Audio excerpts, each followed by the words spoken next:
오늘은 변명에 대해서 좀 이야기를 하고 어떻게 하면은 순종하는 삶으로 이렇게 나아갈 수 있을까 이런 고민을 좀 해보는 시간을 갖겠습니다. 구약과 신약에 동일한 이름을 가진 인물들이 많이 나오는데요.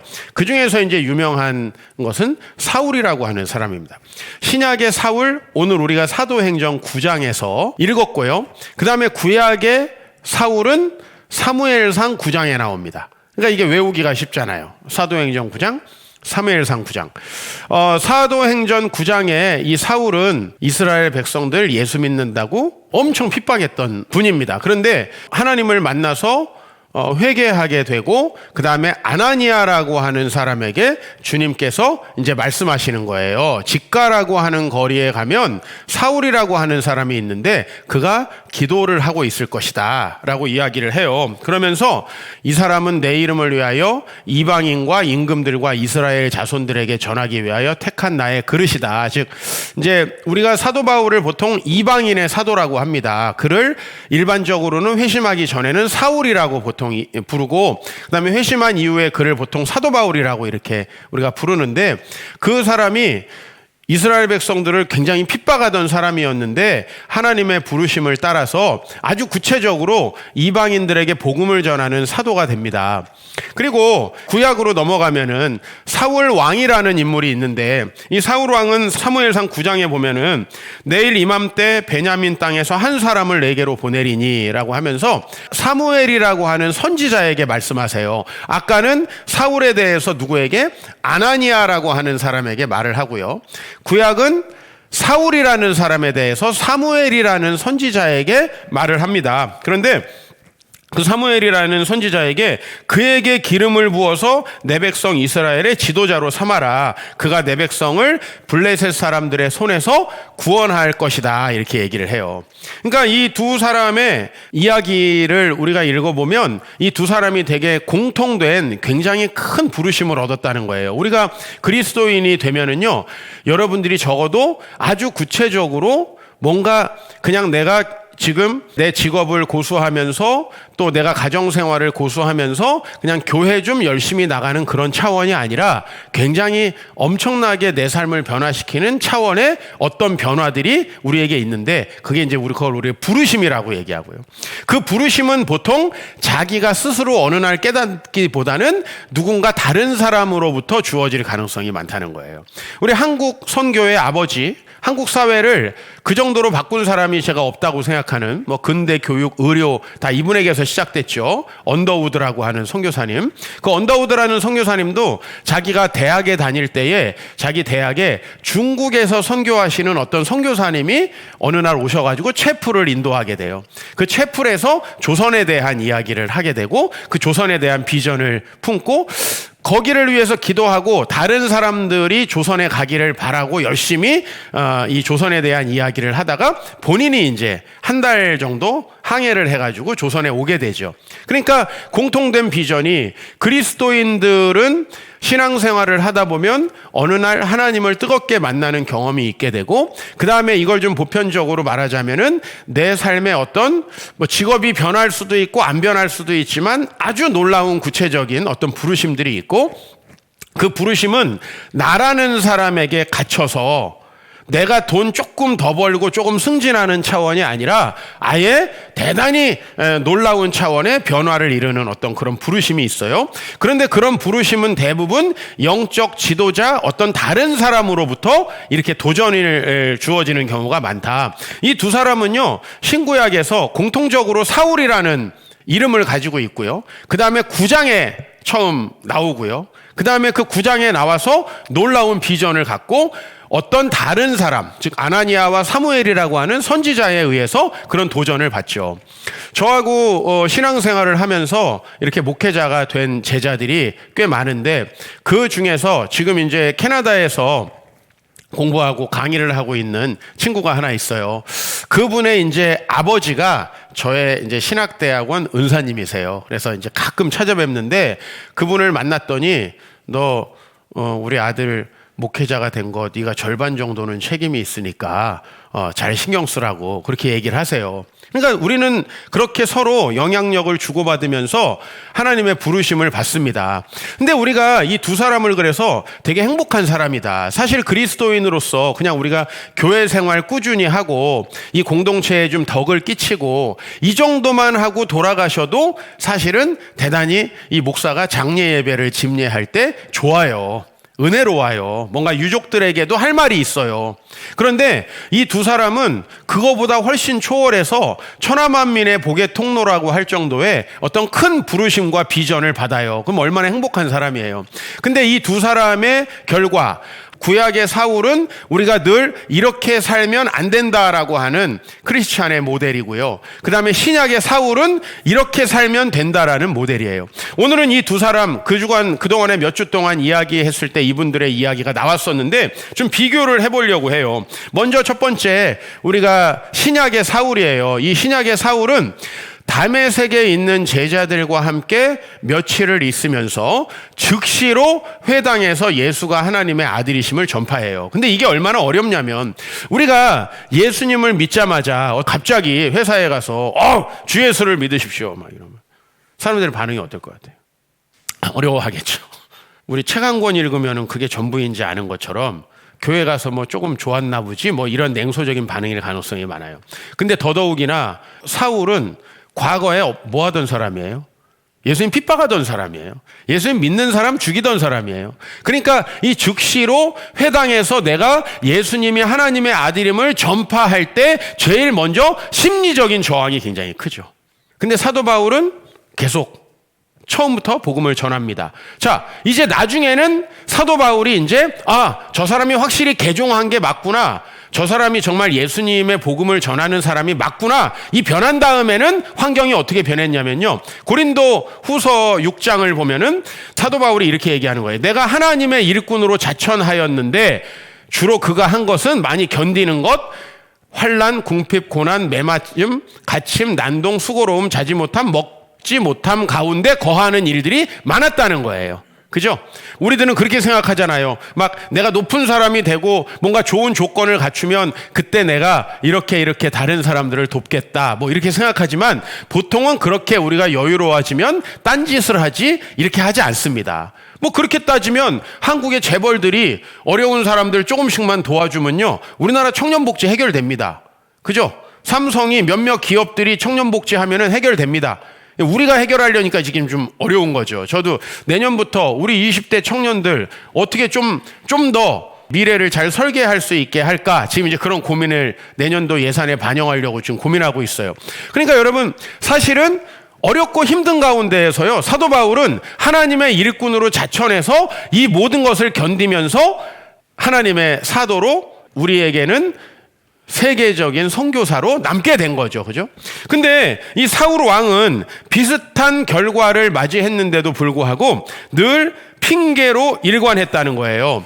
이 사울에게는 누가 담임 목사였어요? 쉽게 말하면 사무엘이라고 하는 사람이 담임 목사였어요. 그가 이제 비전도 줬어요. 그래서 왕이 됐어요. 잘못할 때마다 지적하고 많이 교훈을 줬어요. 근데 오늘 이 사무엘상 15장은 이제 사울이 최종적으로 하나님이 볼 때 얘는 안 되겠구나라고 결정이 나는 게 바로 이 사무엘상 15장이에요. 근데 그게 뭐냐면 사울에게 전쟁을 하도록 했어요. 왕이니까 그가 정치인이니까 해야 될 일은 이제 백성을 보호하는 일이잖아요. 그래서 아말렉과 전쟁을 했어요. 근데 이 전쟁의 특징은 뭐냐면 여러분들 그렇잖아요. 뭐 예를 들면 우리 교회 이제 음악을 하시는 분들이 있어요. 근데 우리가 어디 나가서 음악으로 뭔가 일을 하면 보수를 받죠. 그죠? 근데 우리가 선교지에 가거나 뭔가 그 다른 사람을 돕기 위해서 할 때는 돈을 안 받기도 하잖아요. 이렇게 한번 비유를 들어볼게요. 전쟁을 해서 승리를 하면요. 대부분 왕들은 막대한 물자를 노획물로 가져옵니다. 그런데 하나님께서 이 전쟁만큼은 하나님께 다 돌려드리고 아무것도 가져오지 말라고 했어요. 근데 막상 전쟁을 이기니까 어때요? 너무 좋은 게 많은 거예요. 가축들이 많고 금은보화가 많고. 그래가지고 그걸 가져오다가 딱 걸렸네. 그죠? 이 보통 담임 목사들은 눈치가 되게 빠릅니다. 교회 딱 들어올 때 눈만 봐도 벌써 이번 주에 문제가 있었구나. 대충 알아요. 사무엘이 딱 보니까 사울이 지금 하지 말라는 짓을 하고 오는 거예요. 그럼 여러분 딱 어때요? 이렇게 오는 게 아니라 약간 이렇게 옵니다. 약간 이렇게. 각도가 달라집니다. 정면으로 눈을 쳐다보지 못합니다. 아니나 다를까 사무엘이 이렇게 물어봅니다. 야, 아무것도 가져오지 말라고 하나님께서 얘기하셨는데 가축 소리가 왜 나니? 라고 얘기하면 제가 죽을 죄를 졌습니다. 하나님께 다 드려야 되는 걸 알면서도 잠깐 제가 이렇게 눈이 멀어가지고 했습니다 하면서 행동을 변화시켜야죠. 이럴 기회가 너무 많았다는 거예요. 그런데 그때 사울이 어떤 변명을 하는지 한번 같이 읽어보겠습니다. 시작. 이르되 그것은 무리가 아말렉 사람들에게서 끌어온 것인데, 벌써 자기가 시킨 게 아니에요. 사람들이 가져왔다는 거예요. 근데 왕이 가져오라고 하지 않았겠어요? 물타기 전형적으로. 그 다음에요, 백성이 당신의 하나님 여호와께 제사하려 하여. 왜 가져온다는 거예요? 이거 하나님께 드리려고, 11조 하려고. 사실 90은 내가 먹잖아요. 11조 하려고, 드리려고 가져왔다는 거예요. 그래서 양과 소들 중에서 가장 좋은 것은 남겼고, 목사님 다 가져온 것도 아니고 많은 거는 하나님 말씀대로 진멸했습니다. 오늘 여기 잘 들으세요. 되게 많은 부분에 사울이 큰 잘못을 하지 않은 것처럼 변명을 하고 있지만, 이 변명이 이제 하나님이 너를 버렸다 라고 얘기하는 근거가 되는 말씀이에요. 하나님이 너를 버렸다. 자, 그래서요, 이 역대상에 보면은 사울의 삶을요, 한 몇백 년이 지난 다음에 다른 역사가가 이렇게 정리를 해요. 그가 여호와의 말씀을 지키지 아니하고 신접한 자에게 가르치기를 청하고 여호와께 묻지 않았기 때문에 그를 왕권을 뺏어서 다윗에게 넘겨줬다라는 거예요. 근데 그가 잘못한 건 아까 그 내용이에요. 계속 핑계대고 변명한 거예요. 여러분, 우리가 매주 예배를 드린다는 것은 무슨 유익이 있습니까? 여러분들이 매주 말씀을 듣는다는 건 내가 오늘도 넣었지, 내가 2장을 읽기로 했으니까 2장을 읽었다, 이거 하려고 읽는 건 아니잖아요. 그렇죠? 우리가 그 하나님을 인격적으로 만나고 우리 삶에 문제가 생겼을 때, 왜 우리는 늘 유혹받기 쉽고, 저는 남자 형제들한테 그런 얘기를 해요. 우리 소그룹 리더들한테. 아니, 우리가 살다 보면 우리 아내하고 사이가 안 좋아지고 아내가 미워지고 다른 여자가 눈에 들어올 때도 있다 라고 저는 얘기해요. 이런 일이 없어야 되지만 우리 자매님들, 저 이런 얘기 한다고요, 남자들한테. 근데 그때는 막바로 소그룹에서 얘기를 해라. 미스김이 눈에 들어온다고. 그렇게 하고서는 바람을 피는 사람은 없어요. 근데 그걸 꽁꽁 감춰요. 회사 생활을 하다 보면 여러분 욕심이 들 때가 있어요. 거짓말을 하고 싶을 때도 있고, 남의 기획안을 뺏고 싶을 때도 있고, 공금을 다루시는 분들은 공금에 욕심이 들 때도 있죠. 그런 마음이 들면, 내가 특히 빚이 많고 뭔가 급한 상황이 되면은 이런 상황에 몰린대요. 그러면 반드시 교회 와가지고 얘기를 하라는 거예요. 내가 좀 이런 유혹이 마음에 있었다. 그거 절대 부끄러운 거 아니거든요. 공금을 횡령한 게 부끄러운 거지, 그런 유혹이 있었다? 아니, 정말 넘지 말아야 될 선을 넘는 게 문제지, 내가 이런 유혹이 있었다, 이런 것들이 뭐가 문제예요? 그걸 얘기하라고. 우리 형제들은 제가 잘 아니까, 자매님들 잘 모르니까 내가 구체적으로 얘기를 못하겠지만, 근데 사울은요, 하나님 말씀 들은 적도 있고 사무엘에게 늘 교훈도 받았고요. 그러나 그때마다 뭘 했냐면 변명했는데, 그 변명한 것을 오늘 후대의 역사가가 뭐라고 정리하냐면, 여호와의 말씀을 안 지키고 신접한 자의 말씀을 들은 것이다 라고 정리하는 거예요. 변명한 것이, 핑계한 것이. 그러니까 핑계는 뭐냐면, 내가 순종하지 않은 것인데 순종한 것처럼 느낌을 들게 하는 거예요. 이게 되게 나쁘죠, 그죠? 순종 안 한 거면 안 한 걸로 알고 순종하게끔 나가야 되는데, 변명이 진짜 나쁜 이유는 거짓말이기 때문이 아니에요. 무리가 끌고 와서 하나님께 예배드리려고 일부만 가져온 겁니다, 이렇게 얘기하는 게 왜 나쁘냐면은, 하나님의 말씀을 딱 잘라서 안 한 거거든요.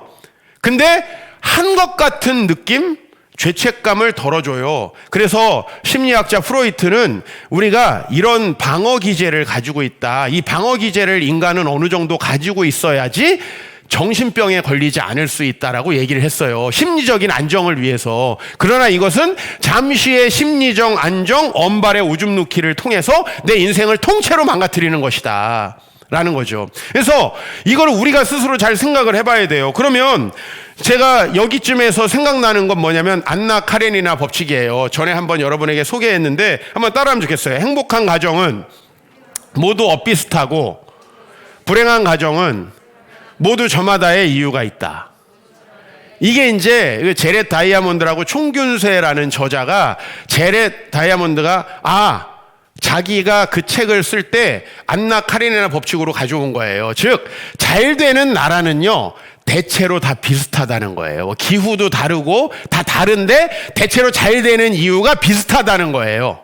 예? 근데 안 되는 나라들은요 다 안 되는 이유가 각자 있다는 거예요. 무슨 얘기냐면 이거를 우리 인생에 영적으로 적용하자면 순종하고 복을 받는 사람들의 삶은요 대체로 비슷해요. 핑계가 좀 없고 심플해요. 그냥 나오는 날은 나와요. 김장 담그고 뭐 어디 가고 단풍놀이 가고 애들이 아프고 이런 핑계가 별로 없다는 거예요. 우리 잘 생각해 보세요. 저는 여러분에게 핑계 된다고 얘기하는 게 아니에요. 그건 여러분만 알 수 있어요. 그런데 하나님과 여러분들의 관계인데 불순종하면서 복을 얻지 못하는 사람들은 다 저마다의 이유가 있다는 거예요. 다 저마다의 이유. 하나님 앞에 순종하지 못하는 사람은 저마다의 이유가 있어요. 왜냐하면 난 맨날 불순종하는 나쁜 놈이야. 근데 이번 주에도 안 했어. 이러면 정신병 걸린다니까요. 그래서 우리는 중간에 프로이트식으로 방어 기제를 마련해서 나는 이거를 안 할 수밖에 없었고 지금 내가 안 하는 건 너무 당연한 거야. 하나님도 이해해 주실 거야 라고 우리가 이렇게 생각한다는 거예요. 근데 그것이 너무 타당하고 여러분 마음을 편하게 하시겠고 나도 여러분 개인적으로 만나면 그렇게 말씀드려요. 아유 목사님 제가 이거 못했어요. 아이 집사님 전에도 못해요. 나 이렇게 얘기해요. 진짜로. 개인적으로 만나면. 왜냐면 거기서 당신 그래서 안 되는 거야 이렇게 얘기하면 여러분 우리 교회 오겠어요? 기분이 그냥 팍팍 상하고 뭐 목사가 인정머리가 저 따위로 없나? 저 개인적으로 와보세요. 아주 따뜻한 남자입니다. 그러나 제가 여기서 그럴 수는 없어요. 여기서 그러면 여러분 다 죽는 거예요. 그쵸? 우리 공부를 잘하는 애들은요 다 엇비슷해요. 어렸을 때 공부 잘하는 게 인생의 전부는 아니지만 공부 못하는 애들은 핑계가 왜 이렇게 많죠? 뭐 친구가 찾아왔어, 오늘은 열이 났어, 코로나 검사하러 갔어, 엄마 아빠가 싸웠어, 왜 이렇게 핑계가 많죠? 이거 정말 어디다가 적용해도 그렇죠? 이 톨스토이의 안나 카레니나 법칙은 통하는 것 같아요. 순종의 반대말은 그래서 따라합시다. 순종의 반대말은 변명이다. 다시 말하면 불순종하는 사람은 반드시 다양한 종류의 변명을 장착할 수밖에 없다라는 거예요. 왜? 저 잘못했습니다. 머리 받겠습니다. 이런 성도는 별로 없더라고요. 다 이래서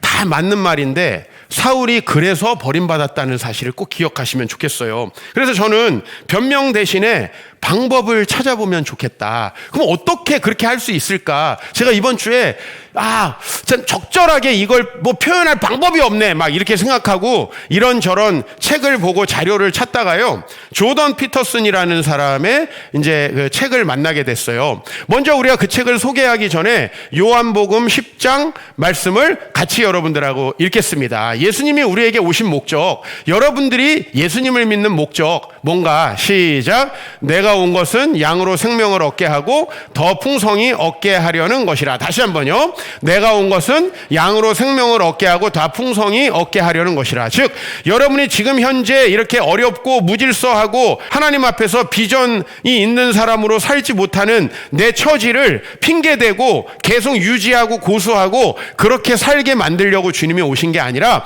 더 나은 삶, 더 풍성한 삶, 좀 개인적으로 말하면 훨씬 더 나은 나, 지금의 나하고는 비교할 수 없는 더 고양된 나를 만든다는 거예요. 조던 피터슨이 인생의 12가지 법칙 우리 이제 500만 부 이상 팔린 이제 베스트셀러가 됐죠. 그리고 이제 올해 질서 너머라는 책을 또 냈는데 여기에도 역시 12가지 법칙이 있어요. 그 중에서 두 번째 법칙이 이거예요. 자신이 누구일 수 있는지 상상하고 그것을 목표로 삼아라. 이게 이제 제2법칙이거든요. 자신이 누구일 수 있는지 상상하고. 그러면서 이제 이 사람이 무슨 얘기를 하냐면 이 세상에 수많은 동물 종이 있지만 다 다른 자신의 모습을 상상하는 거는 인간밖에 없다는 거예요. 여러분, 닭이 조금 더 날씬한 나의 모습을 상상할 수 있어요? 예?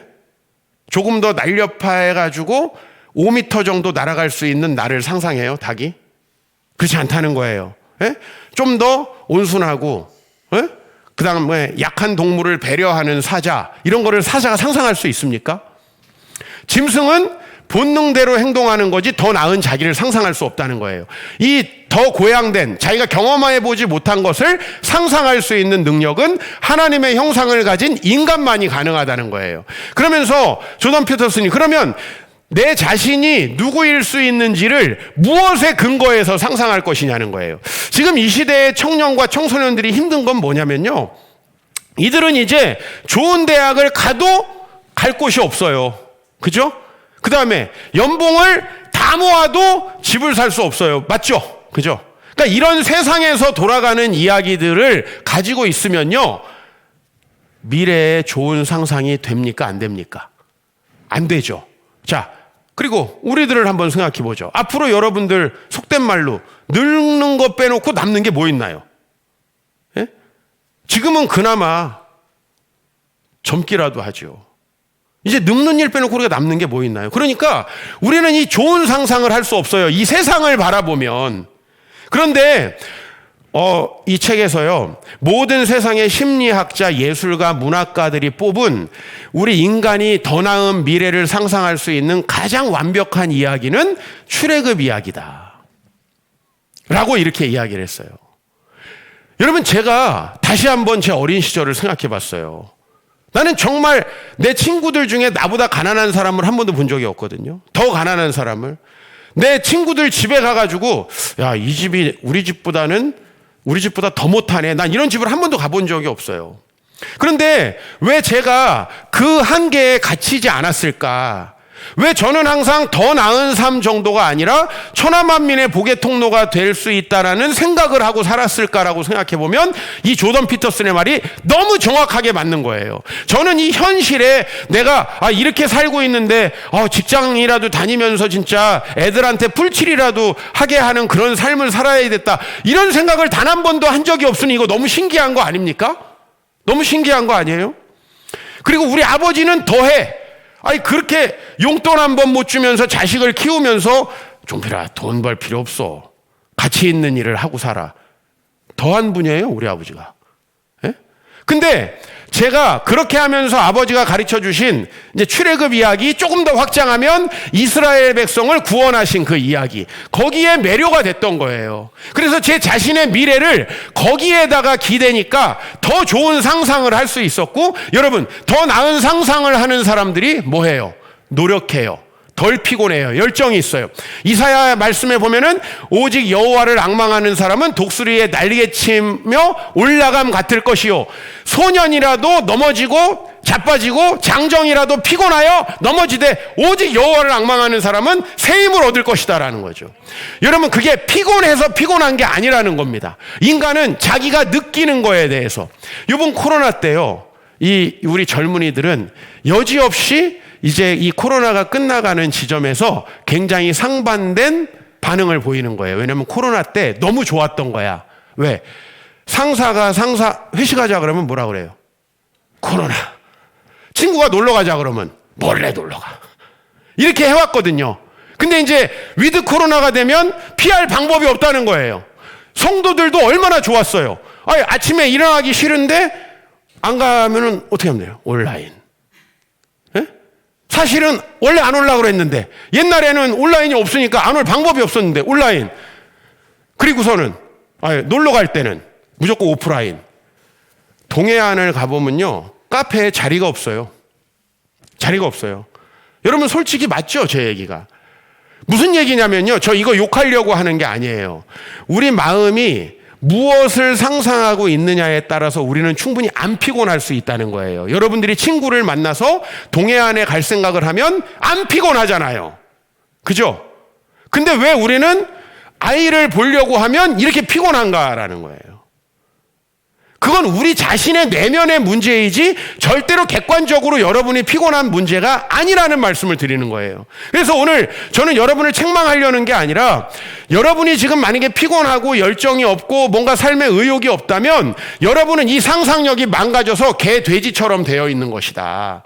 내 자신의 미래를 상상할 수 있으면 어떤 어려운 환경에서도 극복해 나갈 수 있는 것이 바로 우리 인간이다. 그래서요, 그렇게 상상력을 가지고 나아간 사람은 정말 그렇게 상상하면서 미래를 향해서 나아갑니다. 사도 바울 정말 복음도 모르고 사람들 핍박하러 다니던 사람들이었는데 세계 최고의 선교사가 되지 않았습니까?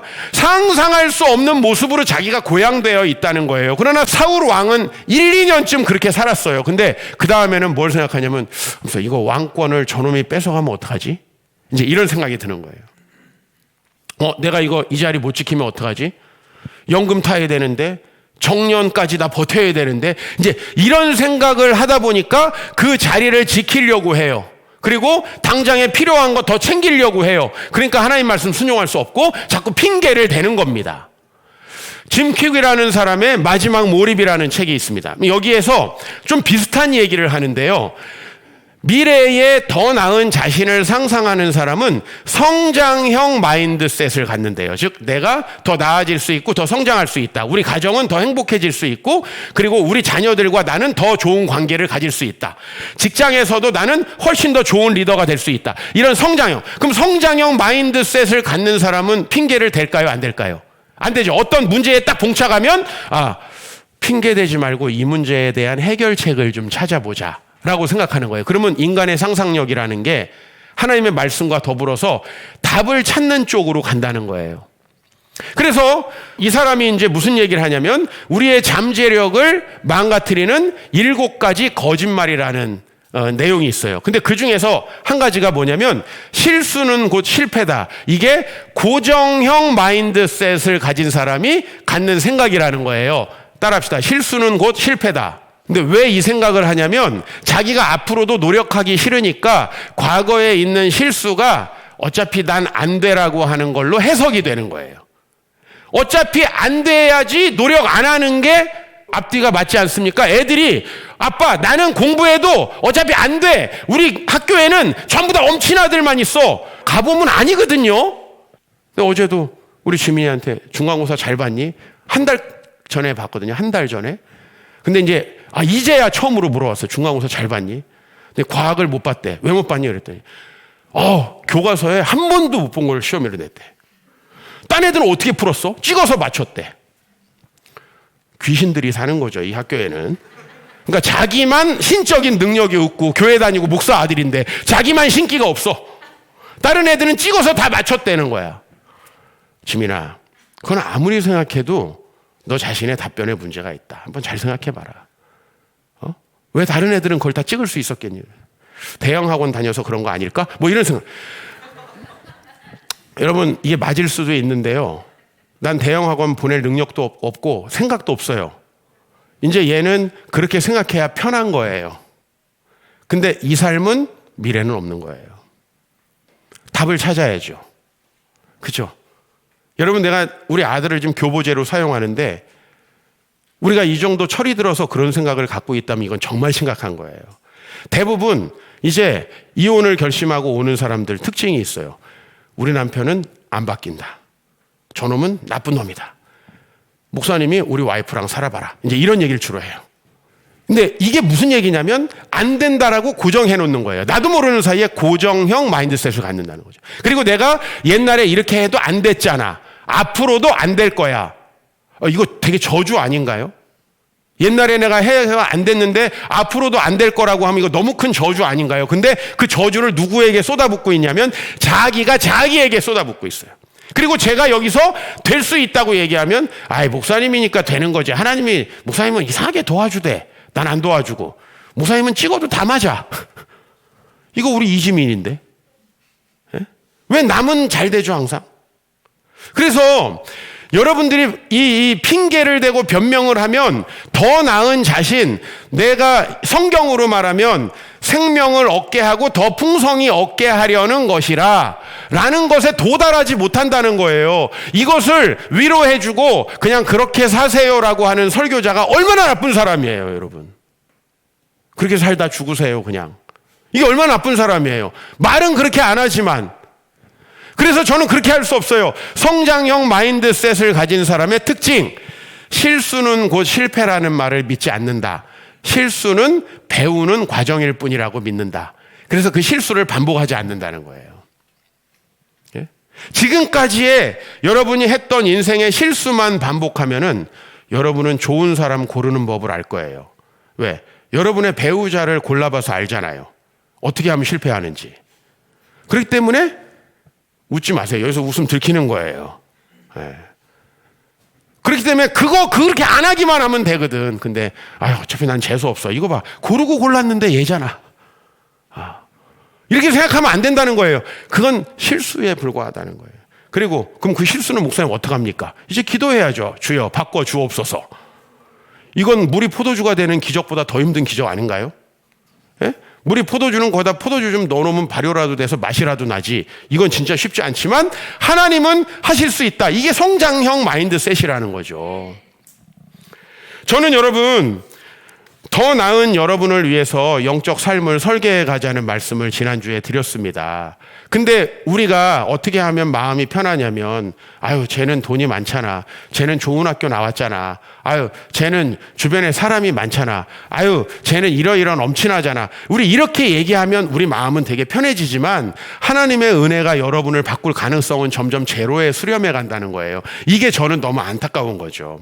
그래서 오늘 로렌 젠더라고 하는 사람의 어떻게 살 것인가, 어떻게 나로 살 것인가. 여기 이제 나는 뭐예요? 좀 더 나은 나, 하나님이 창조한 진짜 나. 이렇게 세상에 길들여지고 망가진 내가 아니라 진짜 나로 살아가기에 하는데 여러 가지 이제 규칙들을 이야기하고 있는데 나를 바꿔가는 거죠. 안 바꾸는 사람은 뭐 한다고요? 핑계를 댄다고요.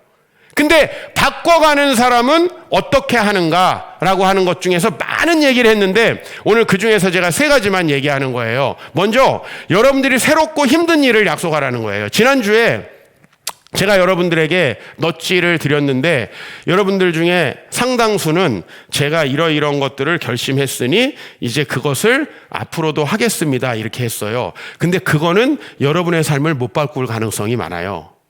저희 교회 청년부에서 지난주에 이제 저는 한 담배를 아직 끊지 못한 친구에게 담배를 끊기 위한 강력한 넛지를 하나 발생시켰어요. 그게 뭐냐면 우리 청년부가 한 10여 명 되는데 너가 이번 주에 담배를 피면 그 모두에게 버거킹 세트를 산다. 10만 원 이상 들 거로 예상이 들어요. 너가 안 하면 리더가 산다. 내가 리더 맞지? 2개 합의했어요. 그리고 나도 낀다. 나도 숟가락을 얻는다. 근데 나는 최고 비싼 거 그거 세트 16,000 얼마짜리를 먹을 것이다. 강력한 넛지를 실행하는 거예요. 커피 한 잔 사라 이걸로는 안 되거든요. 커피 사고 말지 뭐. 이 친구가 이번 주에 성공해가지고 리더가 사게 됐어요. 그래서 제가 리더한테 얘기했어요. 난 단품으로 제일 조그만 거 하나만 사오면 돼. 왜? 걔는 아무 죄가 없거든요. 내가 걔한테 무슨 큰 거 얻어먹을 일이 뭐 있어요. 단품이야. 나 콜라도 필요 없고 나 감자도 필요 없고 세트 필요 없어. 요만한 거 하나만 사와. 내가 좀 아까 이제 얘기했어요. 보니까 성공했더라고. 네. 자, 새롭고 힘든 일이죠. 담배를 안 피는 사람에게는. 여러분에게는 담배 안 피는 결심하는 게 무슨 의미가 있어요? 아무 의미가 없죠. 내가 뭔가 하기 조금 어려운 새롭고 힘든 일을 결심해야만 그것이 내 삶을 변화시킬 수 있다라는 거예요. 그래서 여러분들이 늘 해오던 것이 이제 시간이 지나면 어때요? 여러분, 목사가 하루에 10장씩 성경 읽는다고 목사의 삶이 달라질까요? 어떻게 생각하세요? 여러분들은 달라질 수 있어요. 하나도 안 읽는 분들은. 저에게는 아마 좀 다를 것 같아요. 이번 달부터 한 달에 책을 2권 읽기로 결심하겠습니다. 이미 한 10권 읽고 있어. 근데 이게 무슨 넛지가 되느냐 이 말이에요. 새롭고 힘든 일, 여러분에게는 무엇인가? 라는 거죠. 그죠? 인재 세례받은 친구가, 제가 이번에 이제 제자 훈련하면서 좀 나아지겠습니다. 이건 그럴 수 있지만, 그죠? 10년 된 집사님이 동일한 걸 하는 건 아마 큰 넛지 효과가 없을 것이다. 그 다음에 구체적으로 약속하라는 거예요. 빠져나갈 구멍이 없이. 그래서 제가 이번 주에 이제 이야기를 한 거죠. 예를 들면 담배를 끊게 노력해봐라. 이런 건 빠져나갈 구멍이 너무 많죠. 그 다음에 혹시 피면 목사님 커피 한 잔 사라. 목사님 커피요. 이렇게 뻔해요. 그렇기 때문에 빠져나갈 구멍이 없이 만약에 이번 주에 저 돈 많습니다. 쫙 샀다. 만약에 버거킹을 다음 주엔 중식 코스로 가려고 그랬어요. 올라가는 거예요. 이제 감당할 수 없을 정도로. 그렇죠? 그래서 구체적으로 약속에서 빠져나갈 구멍이 없어야 되고요. 세 번째로는 강한 언어를 사용하래요. 일반적으로 내가 이번 주부터 어떻게 하면 좋을 것 같아요. 뭐 살이 빠졌으면 좋을 것 같아요. 영어 공부를 하면 좋을 것 같아요. 다이어트 좀 하면 좋을 것 같아요. 다이어트 하려고 노력할게요. 이런 사람이 하는 경우는 거의 없다는 거예요. 이 책에서. 내 평소 생각하고 거의 일치하더라고요. 근데 우리 교회에서도 소그룹에 그런 게 엄청나게 많아요. 그런 식으로 답변하는 게. 그리고 다음 주에 똑같은 이야기가 또 나와요. 다음 주에 똑같은 얘기가 또 나와요. 그래서 강한 언어를 사용하래요. 이번 주에 여러분들이 소그룹 하면서 주신 강한 언어, 한 형제가 날강도라는 표현을 썼어요. 이게 쫙 들어오더라고. 센 단어. 난 이번 주에 화요일, 금요일, 토요일에 교회로 오겠습니다. 이렇게 말해놓고 안 지키면 날강도죠. 이렇게 얘기했어. 그래서 자기를 날강도로. 그리고 얘가 강도가 됐어요. 어제 안 왔어. 난 이거 다 기억하고 있거든. 난 다 깨알같이 읽고 다 기억하고 있거든. 강한 언어가 반드시 되는 것은 아니다. 그러나 일반적으로 강한 언어를 사용해야만 다른 사람과 나에게도 각성 효과가 있다. 오늘 그놈 일부 예배 때 왔는데 정신 차렸을 거예요. 다음 주에 또 봅니다. 화요일, 금요일, 토요일. 화요일, 금요일 또 봅니다. 자, 이런 말씀을 우리가 유치하게 드리는 이유는 그만큼 우리가 약하죠. 그렇죠? 그리고 솔직히 얘기해서 누구 애들 얘기할 거 없이 우리가 매우 자주 쉽게 넘어진다는 것이죠. 그걸 알고 우리 자신이 빠져나갈 구멍이 없이 뭔가 구체적인 약속을 하는 것이 우리 자신의 행동의 변화를 유발하는 데 매우 좋다. 그것이 이제 어떻게 나로 살 것인가라고 하는 것입니다. 여러분, 우리가 다 변화돼서 나은 삶을 살길 원합니다. 그러나 조금 나이가 들고 이제 힘들어지면 나이 들어서 뭘 변하겠어. 그러나 나이 들어 변하는 사람 분명히 있거든요. 그죠? 앞으로 내가 뭘 어떻게 더 나아지겠어. 근데 여러분, 대학 아무리 좋은 데 나와봤자 사회 나가면 별거 없다는 거 다 경험하셨잖아요. 그 정도는 안 됩니다. 하나님이 날 변화시키고 새롭게 하셔야만 놀라운 역사가 일어납니다. 근데 그것은 어떻게 해야 된다고요? 자기 자신이 더 나은 내가 될 거라는 걸 끊임없이 상상해야 돼요. 그래서 여러분들 성경 읽기를 하시는 분들 많은데 성경 읽기가 나에게 자극이 안 되시는 분들은 설교를 듣는 게 훨씬 좋아요. 왜? 성경을 내가 보고 직접 막 거기서 교훈을 도출해가지고 비전을 받았다는 사람은요, 그냥 선교사 같은 분들 주로 몇 분에 한정돼요. 별로 없어요, 이런 분들이.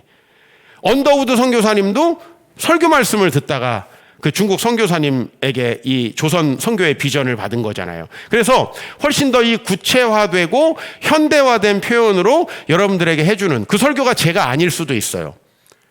그리고 해외에 있는 어떤 분들은 제 설교를 통해서 그런 인사이트를 얻는데요. 저도 마찬가지거든요. 다른 분의 설교나 책을 통해서 인사이트를 얻거든요. 당연히 그런 분들을 구독하고 책을 읽는 것이 도움이 되겠죠.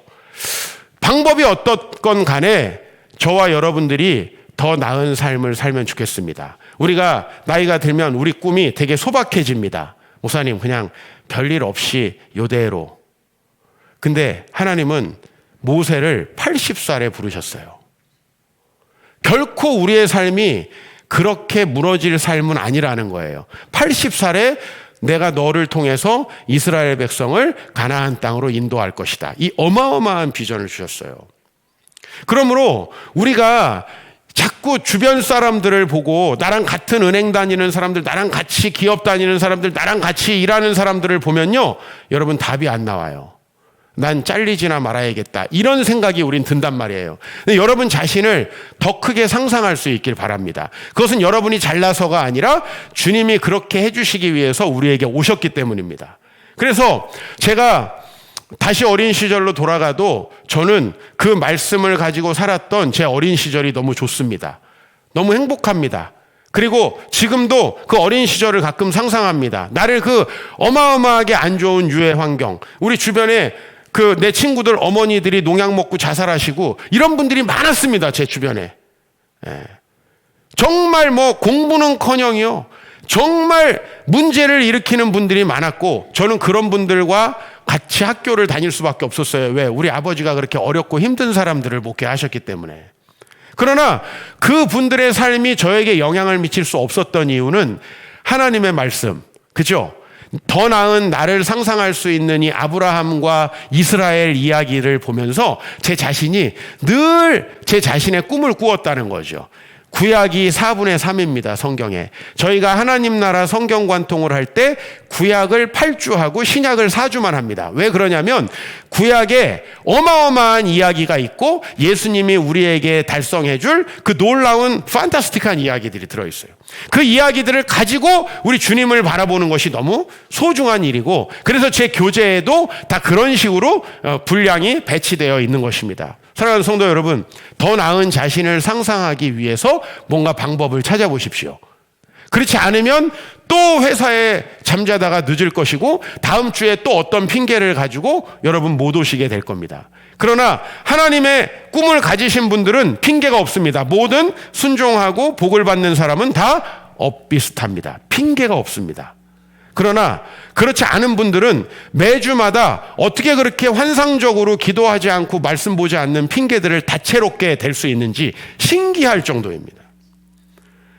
왜 그런가 한번 생각해 보세요. 그거는 분명히 더 나은 나를 상상하지 못하는 내 자신에게 있어요. 그래서 이번 주의 목표는 더 나은 나 자신을 상상할 수 있게끔 내 삶을 뭔가 만드는 겁니다. 그죠?